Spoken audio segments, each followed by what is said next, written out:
guys, what's up? It's Vanessa and welcome back to my channel. I am bringing you guys another what's for dinner this week, except this week I'm bringing 2 meals that I made at my house and one that I made with my mama in Halifax, Nova Scotia.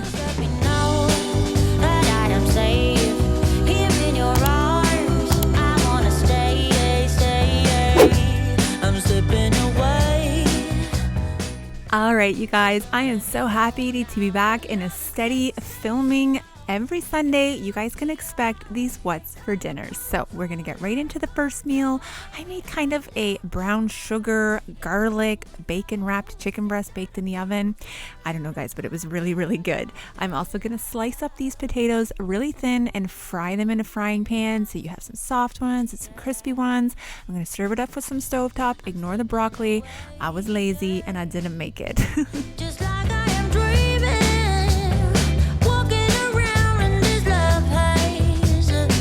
A lot of times, you guys, when I'm coming up with what's for dinner, it's a compilation of just looking at Pinterest for 2 hours straight. So here I came up with this: equal parts garlic and brown sugar, and mash it together until you have a paste. I did add a pinch of salt and about the same amount of pepper just to kind of contrast that sweet and that garlicky taste. So I just kind of emacerate it. Help, somebody help. But I'm going to do that until it makes this kind of paste. Then I'm going to mash it on top of each chicken breast until it's kind of flattened out. Wrap it in a piece of bacon, put it in my casserole dish, and we're going to bake it in the oven. Oh, baby, I love the rush. It overflows. It's out of control,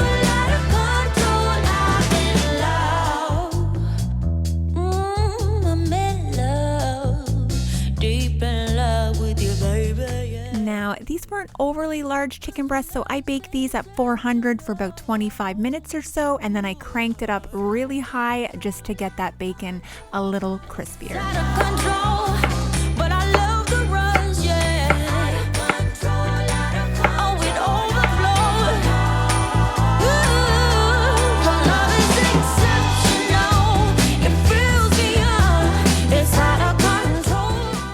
Alright, so I'm going to go ahead and slice these up very thinly, and I'm going to put about a half a stick of butter in a non-stick skillet with about a tablespoon of oil. That just prevents it from burning. And you're going to want to layer these along with some salt and pepper and cook them on medium heat, and don't touch them. Don't be tempted to scrape them up because you really want them to develop that crust on the very bottom, and let them sit for about 20 minutes.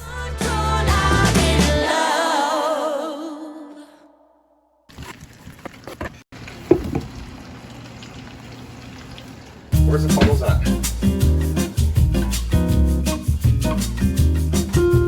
Funnel tunnel, where are you guys at?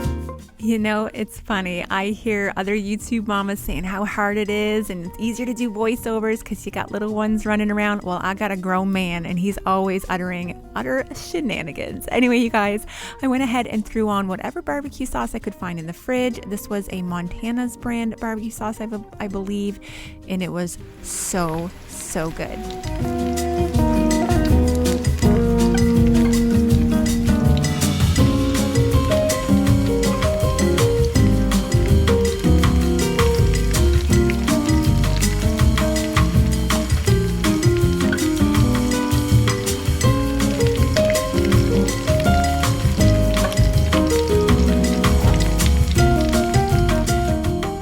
So I went ahead and took the lid off the potatoes. I just wanted you guys to see what they look like. If you don't want them to get crispy like that, by all means stir them up. But in my house, it's a fight for those crispy potatoes. All right, here's the chicken, super caramelized and delicious.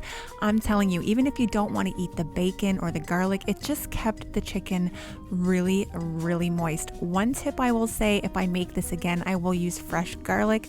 You will notice a difference. I don't mind using jarred garlics in certain dishes, but in something like this where it's really the dominant taste, I would go fresh. But here was our meal all plated up, and this was definitely going to go back onto the menu plan.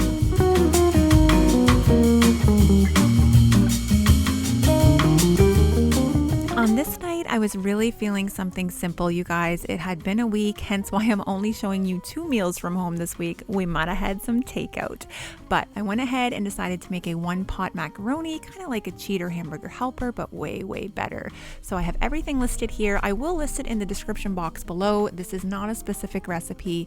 Usually every time I make this, you can call it goulash, call it whatever you want. It is kind of out of my head, and I just kind of switch up the ingredients, but ultimately the basics stay the same.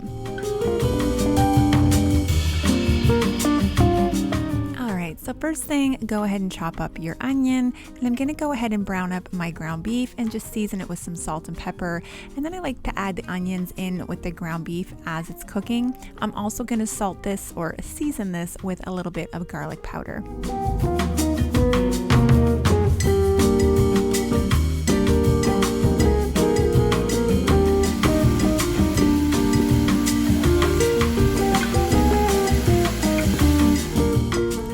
Other seasoning that I am going to add to this is some taco seasoning. I guess I'm channeling my 1-pot chili mac and cheese, and I had some Velveeta, so I'm going to chop that up, throw it in, and throw a lid on top to melt it for a minute or two, and then combine it all together.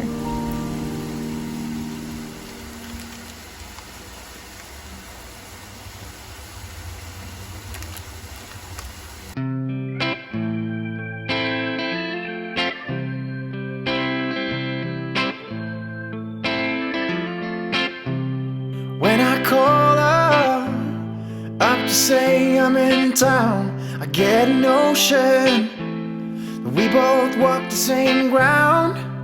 Been traveling all over, searching far and away for a sign to lead me straight. All right, so at this point I did decide to add some tomatoes. All I have are their San Marzano whole tomatoes from Costco. I'm not a huge fan because I end up having to pick some of the stem out or whatever, but it's just because I was too lazy to whip out my blender and that wouldn't have been an issue. Now I added 2 cups of dry elbow pasta, just the macaroni, and I'm adding 1 jar of the 4 cheese pasta sauce. You could use any sauce you'd like. Normally I use sweet basil marinara, but I was trying to make it cheesy. So I'm just going to combine it all together, and I added about 3 cups of beef broth to this, just until it's well covered and until you think you have enough that it's going to absorb all the liquid, and it's going to turn out as a beautiful 1-pot macaroni.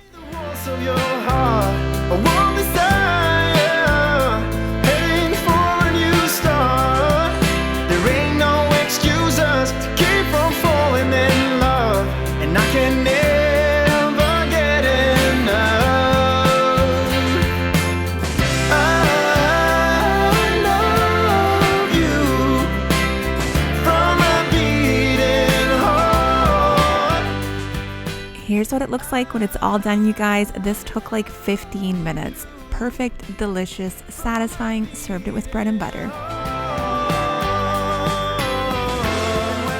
Hey guys, surprise! No voiceover for this 3rd meal. Now, this is a meal that I have shared with you guys a few times. It's my deconstructed chicken parm. Basically everything that goes in chicken parm baked in a casserole dish, and you pile it on top of your favorite pasta. That's it. But I'm at my mom's house right now, so she's gonna help me cook this meal, and because she actually wants to make it, and if you're anything like me, you're visual, you have to do it yourself before you retain it. So she's gonna make it, and I'm gonna film it, and we're gonna share it with you guys. So let's flip you around, show you what you're gonna need for this meal. All right, so this is probably the easiest meal that you'll ever make, and it's one of those things that you can almost make because you have most of this in your pantry, and if you're like me, you usually have something like this in your freezer. So right here is the 2-pack of pre-cooked chicken breasts. I shared this on my Costco haul. I'll link that here if you guys want to check it out, but we're only going to use half today. Actually, in case you're curious, FYI, because not all of you follow me on Instagram or my blogs. If you don't, Instagram right here. I'm at my mom's house right now, so I may have already said that. Lord knows, I don't know what time it is and I'm tired. All right, so we have the chicken here. I'm gonna use half of this for that. You're gonna need some Tex-Mex cheese. This is gonna be to top it and bake it in the oven. If you wanna use mozzarella and keep it more authentic, you could absolutely do that. We have some shredded Parmesan. If you don't have this, this grated stuff will do just fine. I do put a little bit of this in with the mix just because it has a lot of salt in it, so it kind of flavors it, and I don't add any other salt. We're gonna add a little bit of garlic in with the chicken mixture that we're gonna bake as well, along with some breadcrumbs just to kind of help with that more chicken parm texture, I guess. I don't know. And we're gonna use penne just because that's both of our favorite pasta, but you could use like bow ties or linguine would be really good, I think, with this one. And we have sweet basil marinara. So this is just 1 jar of the Classico, and the best spot to get this, at least here in Canada, is $5 for $10 at Walmart. We're gonna serve it up with some of the garlic bread on the side. This is like the stuff I get at Costco, and we're just making it in a little 9x9 dish. 9x9 or 8x8, but you can make this in a 9x13 or as big or as little as you'd like. So let's go ahead and start assembling all of our chicken. If you're someone who eats it on salads and stuff, and that kind of chicken I would eat on a salad. Sometimes you see them and they don't look good, right? Well, this looks like real chicken. Wow, that's a ton of chicken. Oh, we're gonna eat all that, I guess? I don't know. That's a lot. I think, yeah, that's good. You just smooth it out. So, okay, guys, what you're gonna do is take your casserole dish and just layer whatever chicken. If you had rotisserie chicken, if you had chicken breasts that you cooked up in like the Instant Pot or something, that would work. But you want to use cooked chicken because the idea is it's not cooking, it's just going to heat through in the oven. But this chicken looks amazing. All right, now we're going to take this, some garlic, and we're going to spoon however much. So I usually put like a good heaping teaspoon. Like that? Yeah. It's got oil in it. Does Yeah, that that's matter? fine. And then just kind of sprinkle it because we're going to smooth it all out anyway. But we're gonna stir it all together so you can wait and add these first. Okay. And I usually just shake it until it's all coated on the top. Okay. Just a thin layer, yeah. Mmm. Yeah, like they're really well seasoned, so you don't need that much extra. They talent smell seasoning. delicious.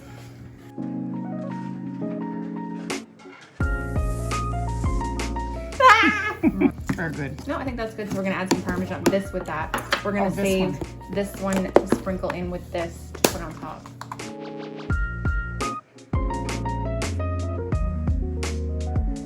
Good thing it's cheap. I'm throwing it all over the place.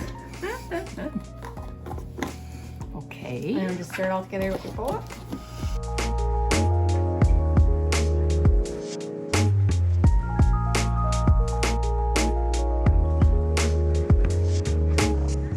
Remember the last video? I had a hard time. Lord, I got it! All right.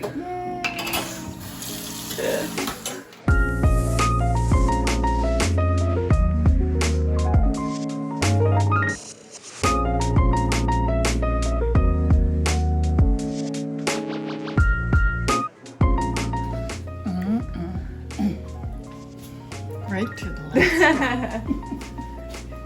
So now I would normally take a little bit of that and sprinkle that first, and then I put the other cheese over it. Okay. And then we've got some water ready for some penne, which is perfect timing because by the time it's cooked, the penne will boil. The penne. All right, I really am done talking. No. Huh. Keep talking. As little or as much as you want. It's really salty, so I just thought a thin layer yeah. so that the flavor of it's everywhere.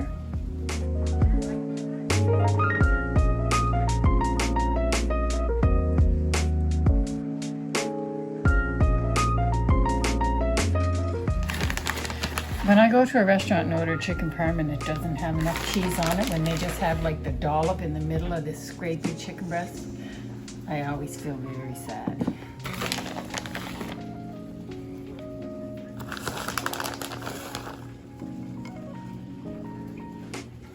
I wish I had a cameraman when I do what's for dinner.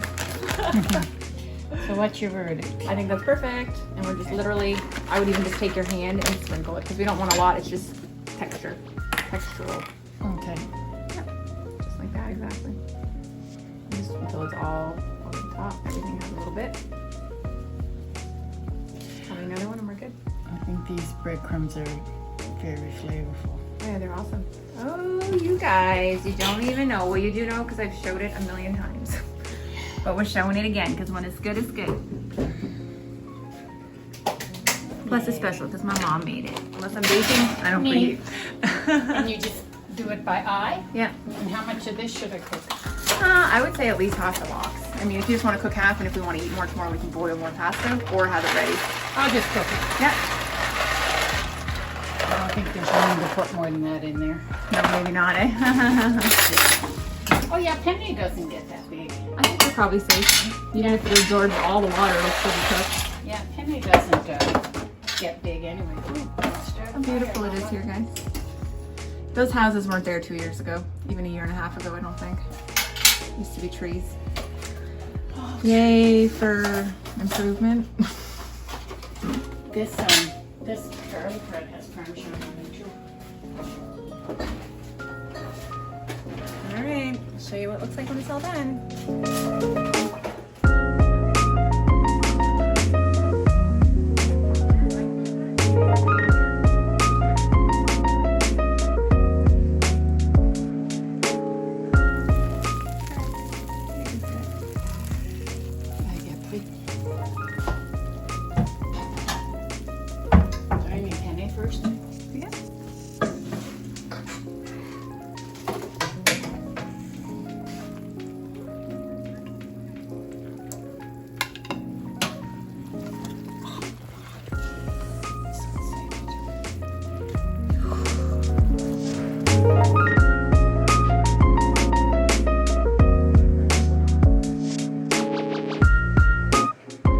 And there you have it, guys. There's another What's for Dinner this week. A little bit more unorthodox and different than my typical What's for Dinners, but I hope it still gave you guys some inspiration and motivation to want to cook for your family in your home. And I hope you liked hanging out with my mom and I. She's literally my favorite human on the planet. Take care, and I'll see all of you in my next video.